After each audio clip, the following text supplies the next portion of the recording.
Hello and welcome. लोगोफोर दिनै जोङो नैबे भिडिअआवहाय गोहोम गोनां सुबुं समाजनि थिरांथा लानाय बिखान्थिनि सायाव सावरायगोन। बेखौ गोरलैयै बुजिनो थाखाय नैबे भिडिअखौ नायदो। लोगोफोर बे भिडिअआव जोङो नुदों सासे दैदेनगिरि जानो हागौ गावबुरायानो जानांगौ बेसिकली। बिथाङा मोनसे गिदिर हाबाफारि मावदों फाथैलाइ बिजिरनाय एबा डिभर्स। बेयो जोबोद गिदिर मोनसे खामानि। गोबाङानो बेखौ नायनानै दुखु फोरमायहरदों। नाथाय आंनि दिनैनि बे भिडिअखौ नायनि थिरांथाया बे नङा। बे भिडिअखौ आङो बेयाव मा नुदों बे जाथायाव बेखौ गाज्रि मोजां आं बे भिडिअआव सावराया। आरो जोंनि सुबुं समाजनि बे थिरांथा लानायफोरा बेसेबां जोंनि आयेनजोंहाय सोरखारि आयेनजोंहाय गनायजाथाव बेखौबो आङो बे भिडिअआव सावराया। नाथाय आं उन्दैनिफ्राय नुबोदों जे जोंनि ओनसोलाव जेंना सुस्रांनो थाखाय जोंनि समाजावनो गावबुराखौ लानानै जोङो मिटिं खुङो ओमफ्राय सुस्रांनानै लायो। आरो बियो जाबाय थादों आरो खम बेसे बियो आरोबाव जालांबावगोन। दा जिहेतु बियो जाखायो ओमफ्राय जालांबावगोन। माब्रै जोङो बेबायदि थिरांथा लानायखौ समाजाव थिरांथा लानायखौ साबसिन गोहोम गोनां आरो बयजोंबो नाजावजानाय हाबाफारि खालामनो हायो बेनि सायावसो सावरायगोन। अब्लाथु जों आवगायनोसै। लोगोफोर बेबायदि थिरांथा लानायावहाय जोंहा मोनथाम गुदि स्टेप्स दङ। बे मोनथाम गुदि स्टेप्सफोरानो जाहैबाय फार्स्टआ प्रि डिसिजन मेकिं प्रसेस। थिरांथा लानायनि सिगां जों मावनांगौ खामानि। नैथिया जाहैबाय डिसिजन मेकिं प्रसेस बे सेकेन्ड स्टेप। थार्ड स्टेपआ जाहैबाय post decision making process. Decision लाखांनायनि उनावहाय जोंहा मावनांगौ खामानि दङ जेखौ जोङो मावथारनांगौ। दा लोगोफोर जोङो गासैखौबो मोनफा मोनफायै मोजाङै सावरायनोसै। फार्स्ट स्टेपआ जों दंमोन मा प्रि डिसिजन मेकिं प्रसेस। थिरांथा लानायनि सिगां मावनांगौ हाबाफारि। फार्स्ट स्टेप बेयावहाय दङ सेट क्लियर अबजेक्टिभ। जोंनि थांखिफोरा स्रां जानांगोन। लोगोफोर नैबे गासिबो जाथायावहाय जोंहा मोनसे थांखि थानांगौ। बे भिडिअखौ एग्जाम्पल जोङो लायोब्ला बेवहाय जोंहा जेंनाया जोंनि थांखि नङा, जेंनाखौ सुस्रांनायासो जोंनि थांखि। दा बे सुस्रांनायावहाय गोबां रोखोमै नों सुस्रांनो हागौ। एग्जाम्पल जोङो बे भिडिअखौ लानोसै। बे भिडिअआव प्रब्लेमा मामोन? डिभर्स नांगौ, फाथैलाइ बिजिरनांगौ। दा जोंनि बे अबजेक्टिभआ जोंनि थांखिया मोननै जानो हायो। मोनसेया जाहैबाय जोङो माबोरै बिसोरखौ गोरलैयै गारलाय होनो हागोन, बांद्राय बुलायलाया जासे, बांद्राय नांलायलाया जासे जों माबोरै बिसोरखौ गोरलैयै गारज्लाय होनो हागोन, बे मोनसे थांखि जानो हागौ। आरो गुबुन मोनसे थांखिया जानोबो हागौ मानो थाखाय बिसोरो गारज्लायनो सानदों बेखौ दिहुननाय। जोंनि खामानिया बिदिनो जागोन जेरै जोंनि थांखि। जों जुदि माबोरैहाय बिसोरखौ गोरलैयै गारज्लाय होनो हायो बेखौ नागिरनो सानोब्ला जों बिदिनो खामानि मावगोन, ओमफ्राय जोंनि रिजाल्टआबो बिदिनो जाहैगोन। जुदि जोङो मानो बिसोर गारनो सानदों बेखौसो सिगां नागिरनो लुबैयोब्ला जानोबो हागौ मानो गारनाङा बिनि सलुसनखौबो जोङो होनो हागोन। बेनिखायनो जोंहा जोंनि थांखिया गिबियावनो स्रां जानानै थानांगौ। दानिया नैथि स्टेपआ जाहैबाय गेदार रेलेभेन्ट इनफरमेसन। नांगौ बायदि खारि बुथुमनाय। जेब्ला बे जाथाय जादों सुस्रांनो थाखाय बैयाव इनभल्भ जानाय मानसिफोरा थारैनो बिसोरो आर'जलाइ गारनांगौ। दा बे गारनाय समावनो मोनथिनो हायो जे बे जाथाया मा, खम बेसे मोनथिनो हायो।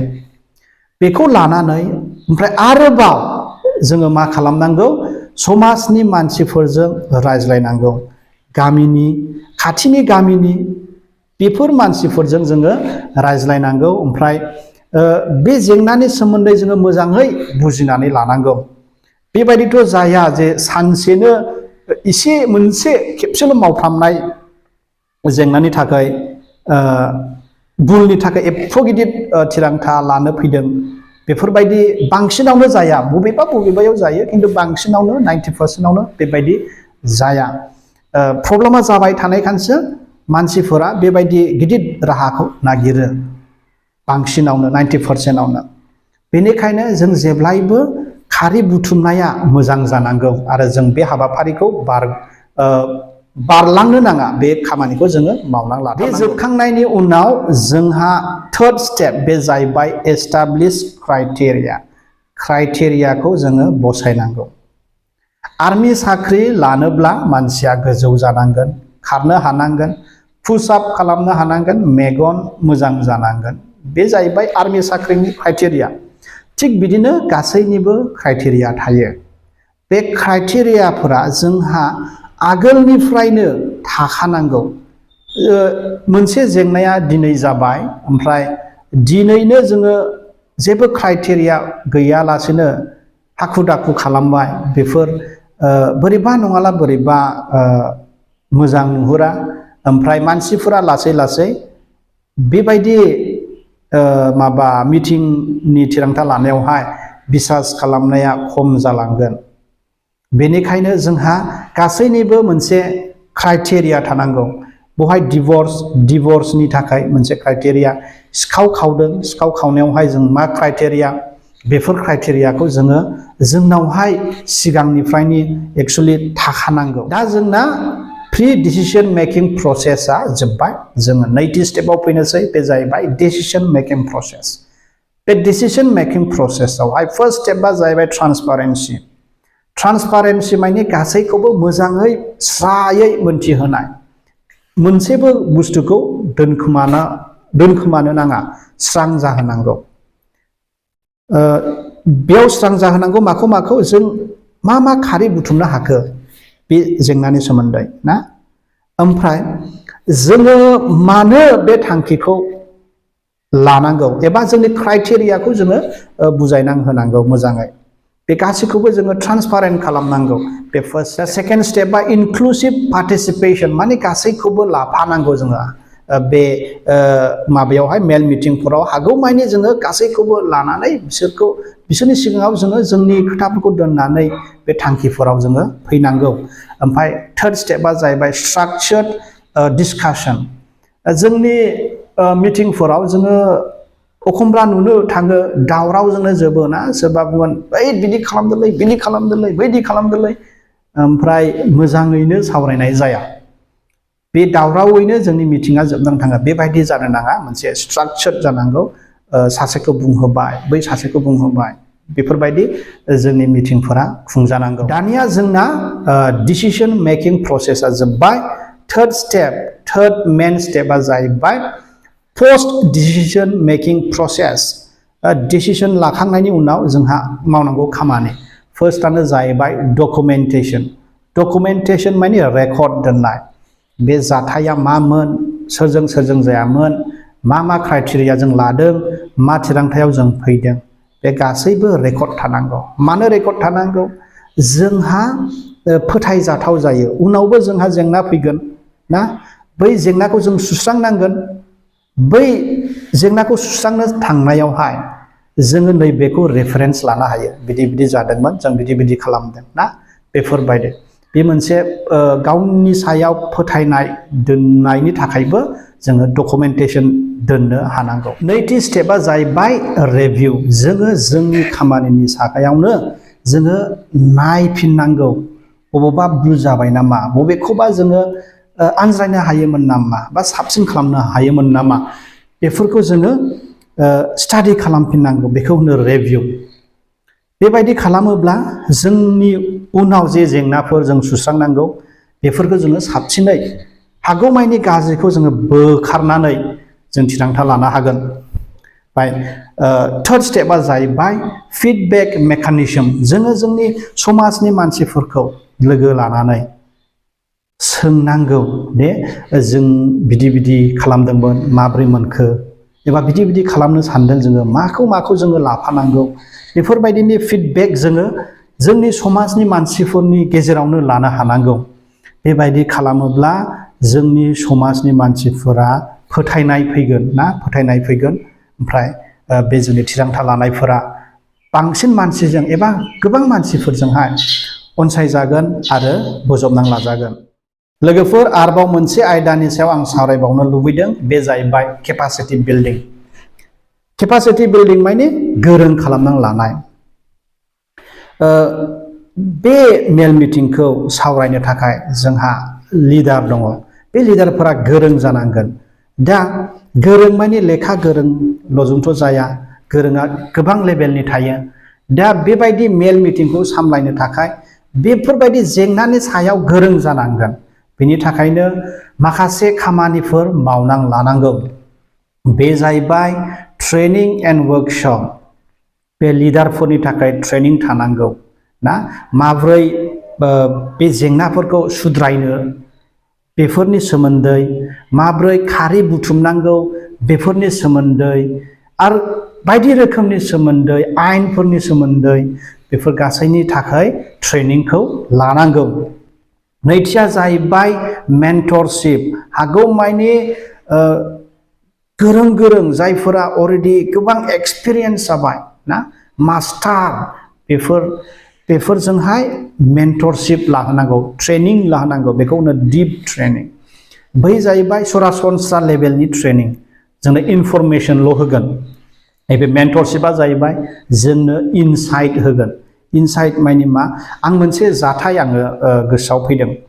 2014 बेफोरावहाय ना, आं बावबाय, 2013-14आवहाय अगस्ट मान्थमोन ना, अगस्ट मान्थ, 15 अगस्टनि खाथि खाथिमोन। बे समावहाय दावराव जादोंमोन जोंनि ओनसोलावहाय। सोरखौबा खावदोंमोन ना, सेरफांगुरि बेनिफ्राय सोरखौबा खावदोंमोन। बे समावहाय आंनि लोगोआ मास्टार मावोमोन गुबुन जायगायावहाय। दा बियो न'आव फैदों। प्रब्लेमा बेमोन, बेहा बिसिना, गावना वाइफना मा होनो, गथ' जोनोम होनायनि समा खाथियाव फैबायमोन। नाथाय बिनि थाखाय बिहा फैसा लायनांगौ। बै समावहाय दा CSB गोबां गामि खना खनला दंजोबो, CSB फैसा बख'नो हायो मानो हायो, बै समाव गैयामोन। दा जोंहा टाउनाव थांनांगौ। नाथाय बे जोंनि परिस्थितिया जोबोद गाज्रिमोन, गिनांगौमोन। सानैखौलाय गाखोनो मोनथारखायामोन। ओमफ्राय 15 आगस्टबो खाथि। अब्ला बियो आंनाव फन बुहरबाय, रहिसर थौ फैसा लायनांगौ, बिदि जाबाय, आंखौ गसे दोनलांदो, गारियाबो गैया ना। आं बुंबाय, थौ आं दोनलांनोसै। बेलासिबायबोमोन, 3थाफोर जाबायमोन खोमा, बेलासि थाबायमोन। दा जों थांबाय, थांनानै पुलिसजोंहाय जोङो लाखिजादों। बै समावहाय नाम मोनखानाय ना, जोबोद स्ट्रिक्ट हेन्डसाम पुलिस दंमोन आरो IC। बेयो लामायाव जोंखौ लाखिबाय, रागजोंहाय जोंखौ बुनो बायदि पुलिसफ्रा गारिनिफ्राय ओंखारनानै फैबाय आरो। दा बुवाखिसै, रायबाय, माबा-माबि खालामबाय। दा जोंखौ थानायावसो सोनोसै ना, हरसे जोंखौ दोननोसै। दा बिदियावहाय ICजों रायलायबाय आङो, नाय सान, आयेनखौ जोंबो मिथिगौ, नोंबो मिथिगौ, मोना होननानै आंबो मिथिगौ। दा आयेनखौ जोङो माब्रै बाहायो, माब्रै बाहायला मोजां जागोन, बेखौसो जोङो नायनानै बाहायनो रोंनांगौ। आंबो फैयागारैनो थानो हायोमोन, नाथाय प्रब्लेमखौ नों नायनांगौ। प्रब्लेमा बिदि जाबाय, जुदि दा मोनायावनो बेहा नांगौ जानानै फैयोब्ला बहा मोनगोन बियो? आं बिदि बुंदों आरो। स' बेफोरबायदि रायलायनानै बे जा IC सारमोन, बियो जोंखौहाय थांहोदों। अजालाय दे, मोजाङै थांदो होननानै ना, बेफोरबायदि। स' बे इनसाइटखौ जोङो मोनगोन जेब्ला जोङो मेन्टरशिप लायो। ओमफ्राय बेयावनो थार्ड स्टेपआ जाहैबाय एक्सेस टु रिसर्सेस। जों फुंखाफोरखौ जोङो मोननो हानांगौ, नांगौ बायदि। जेब्ला जोङो मोनसे जेंनाखौ सुस्रांगोन, बे जेंना सुस्रांनायनि थाखाय जों सोरखौबा लोगो हमनो नांगौब्ला, जों लोगो हमनो हानाय जोंनो सुबिदा नांगौ। माबा जोंनो डेटा नांगौब्ला, खारि नांगौब्ला, जों बहाबा थांनानै बेखौ बुथुमनानै लाबोनो हानाय, बेफोरबायदि जोंहा राहा थानांगौ। दा बेफोरनो जाहैबाय जोंनि केपासिटि बिल्डिंनि हाबाफोर, जोंखौ गोरों खालामगोन दैदेननो थाखाय। लोगोफोर, बे गासै खामानिफोरखौ जुदि जोङो मावनानै लायो, आं सानो जोंनि समाज दैदेननाया आरो जोंनि समाजा गोख्रों जागोन, मोजां जागोन, आरो बयजोंबो फोथायजाथाव जागोन।